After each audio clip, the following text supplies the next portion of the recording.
Germany, and went to Egypt and Sinai and all of the Sumerian and Persian empires with a team of archaeologists, and was involved with the cartography for the expedition. So he was drawing all the maps. And after studying, he was one of the guys who also studied some of the finds which were being picked up in the area around what is now called Khorsabad. Mm-hmm. And from looking at this region, there's a fascinating quote which he left, and I've got it here, which is, "There is a want in Grecian art which no living man can supply. There is not enough in Egypt to account for the peculiar art and mythology of Greece. But those who live after me will see on the banks of the Tigris and the Euphrates the origin of Grecian mythology and art." Yeah, so he's saying it right there. Yeah, very eloquently said. Mm. And he was also right that people in the future would see this.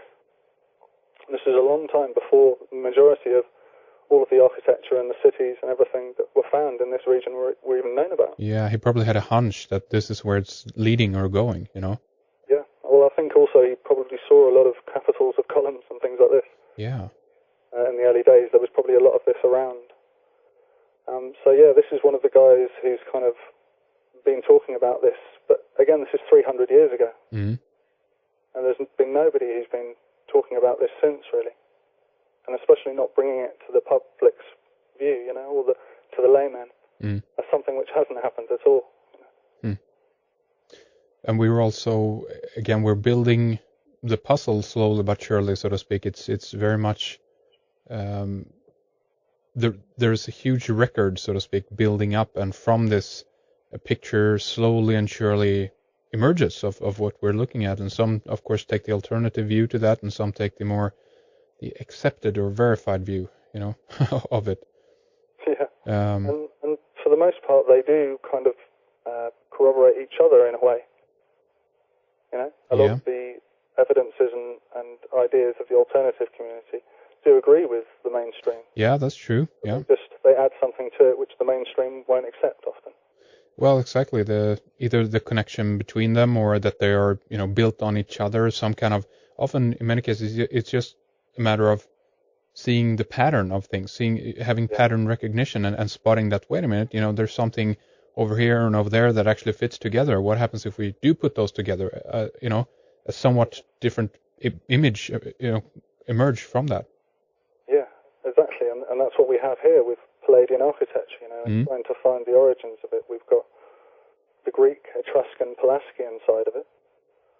Then we've got the kind of Hebraic side of it. Mm. But then we also have this Sumerian account of it as well, Yes. And again, they're all building on each other, and a culture that emerged in some way from this region, or either from outside influences of whatever, however we want to look at that, but it spawned in that area probably, and then it's slowly have evolved. It has gone through its own kind of evolution and been more and more refined. And as you say, I think most people, they look back to and say, okay, it all goes back to Greece. But again, what you've pointed out here is that we can go further back into history and spot the similarities between these ancient civilizations. Yeah, and I mean the architecture itself is vastly different. The actual forms and the materials and the styles of building are very different in all these thousands of years. But as we're saying, from the evidence of actual bas-reliefs, carvings and images, and columns which are still left, various artifacts, we can see that these orders of columns, which we consider to be the classical orders of columns, which are the defining concept of Palladian architecture, is these three. Mm. Even though there are more overall in classical architecture, these three are the defining element of Palladian architecture, and we do find these three as far back as 3, 4, 5,000 BC. Yeah, these are the Holy Trinity, as you mentioned last time. Yeah, and obviously there's a lot of different interpretations of these columns and why they are carved in different ways, why they become more complex. Mm. But perhaps that's going to be something we'll come back to in the future. Yes. I think that's just too big, really.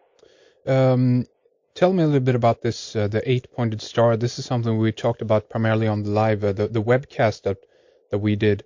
But tell us about the connection here to Greece as well. Yeah, well, the symbol which I talked about on the live show, as you said, from Sumer and the very most archaic forms of symbols that we have for God, now we know that symbol as Dingia. And Dingia is actually known as the combination of En and Ki, of sky and earth, of male and female. Mm-hmm. So in the course of my researching these Masonic marks, and I understood that these were all relating to a different level of Masonry, and that you could also apply them to geomancy, and they had male and female equivalents. It became obvious to put the male and the female together, just to have a look at that. Mm. And it really popped out. But also in The Genius of the Few, and Christian O'Brien's book really is a fantastic book. I do encourage anybody to get it, because it's got so much material in there from so many different cultures, so many different correlations which he was noting. Even if you don't agree with the overall interpretation he gives, it's a fascinating book, it really is. And this is, it's not hard to get or anything, out of print type thing? This is available like on Amazon or something? I think so. I think of The Genius of the Few, it's relatively easy to get hold of. Of course, people can get hold of Edmund Marriage. Yes. Order them directly as well. Exactly. Go to his Golden Age site. He's one of the only outlets for it, really, I think. Excellent. Okay. So yeah, one of the correlations which he noted in The Genius of the Few, which is another image that I'll send you to give to people to look at with the show, shows the chronological development of the symbol which he found on the Phaistos disc, this 8-petaled flower, which could be translated into Sumerian as Dingia, as this 8-pointed star. Mm-hmm. But another correlation that he also talked about was the 8-pointed or 8-rayed star of Zeus, of the Greeks. Yes. And this was a symbol which was always associated with Zeus, an 8-rayed star, or an 8-rayed or 8-petaled flower. Mm. And this is shown on the Parthenon and many other texts also. We see it in the Knossos tablets. We see it in ancient Greek, both on the north and the south. We see it also in the, up to now, hasn't been translated, Linear A and Linear B, what are known as Cretan Linear A and Mycenaean Linear B. Mm-hmm. Mm-hmm. That we have this same symbol, this 8-pointed star. And so, as I said, that this is used in the modern mystery schools, and notably it was used in Masonry, and perhaps used by Ugor on these cornerstones. Mm-hmm. But it was also important to the Greeks, so we're seeing a crossover there between the Greek, Assyrian, or Sumerian civilization. Yes. So, as we've noted it in architecture, we're also seeing it in this symbol which they use to denote divinity itself. Yes. So this is something that has just basically been a symbol that has been carried along with these people, with this civilization throughout the ages, basically, and they've stuck to it, as it were. They've kept it all this time. Yeah, and obviously you've got to think about why. Yes. Yes. And this is something which I talked about in the lecture that I did at the Stars and Stones Forum, is what's called the 8-wind system for creating maps. And this would involve literally just putting a dot in a circle, and the dot is a representation of you, yourself, and then drawing a larger circle around it, a circumference, and then breaking that circle up with 8 lines, to make this 8-pointed star. And this was a way of calculating flat 2D geometry into spherical geometry. Mm-hmm. And it was used by the ancient Sumerians, and they show it on star maps also. So it was a symbol which could be used to map the land and to turn it into spherical geometry or spherical trigonometry. Mm-hmm. So it was accurate to a spherical world. But it could also be just flipped over and relayed up to the stars as well. Hmm. So we have the Nippur star map, and also a few others, which show this 8-pointed star dividing up the heavens, being used as a device. Yes. So this symbol was a way of creating maps. It was a way of charting the stars. It was also a way that you could relate to the strength points within a building. Yeah. You'll see many roofs, if they've got an 8-pointed or 8-sided roof, circular kind of roof, but with 8 sides to it. Mm-hmm. The way that they actually connect is exactly the same as this symbol in the top of the roof, you know. and this is because it's a very strong shape. You know, it's literally the strongest parts of a building. If you were to take the 8-pointed star and place it over the front of a square building, it will show you the strongest points of it on the front of that building, where the strongest lines of force are. You know? Right. So it's a architecture as well. It's a tool. It's something that could both be used for something practical and for something spiritual. But if we want to boil that down, there really isn't any difference between the two, actually. You know. Especially for these people. Yes. You know, who are living in a connected world.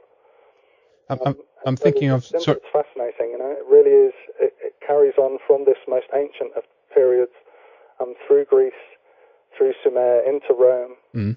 Carries on, you know, and eventually turns up being used again by the Masonic guilds. Yes, I'm also thinking about it in context of the compass rose, for instance, that David Flynn talks about, the 32 pedaled rose, basically, and I think that basically is it's a version of the same 8-pointed star, just overlaid it in different, you know, degrees and what have you. You know, it's the same. It could be used in the context of navigation as well. You know.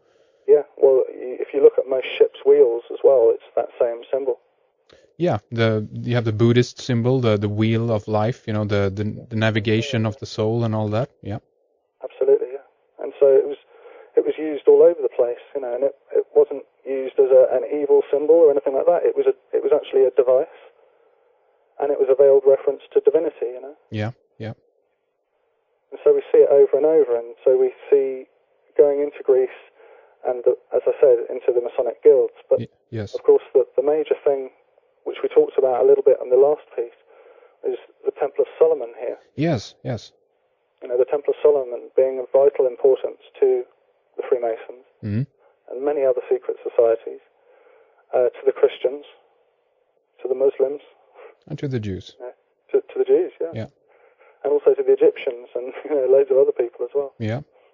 And so, you know, as we've talked about in the modern world, you know, what we can actually see around us at the moment, all of the modern churches, the main sanctum from the actual door to the altar, this rectangular area, is always built in relation to the Temple of Solomon.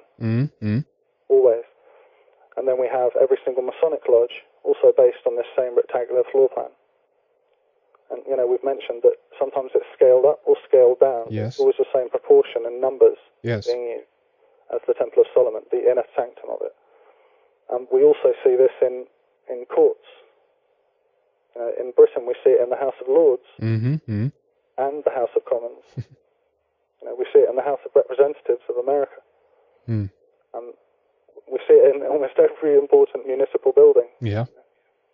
And so, even though with all of these ideas about the Palladian forms of architecture running through Greece and Sumer and Etruria and all of this stuff, the one thing which kind of links all of that together in a historical context is the Hebrews, or the Jewish people. They are the people who've gone from Sumer and Babylon down to Egypt, you know, in the supposed times when they were in captivity.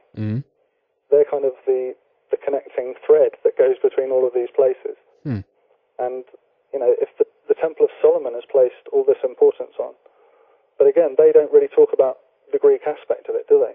These mystery school guys, these guys that are so fascinated by all of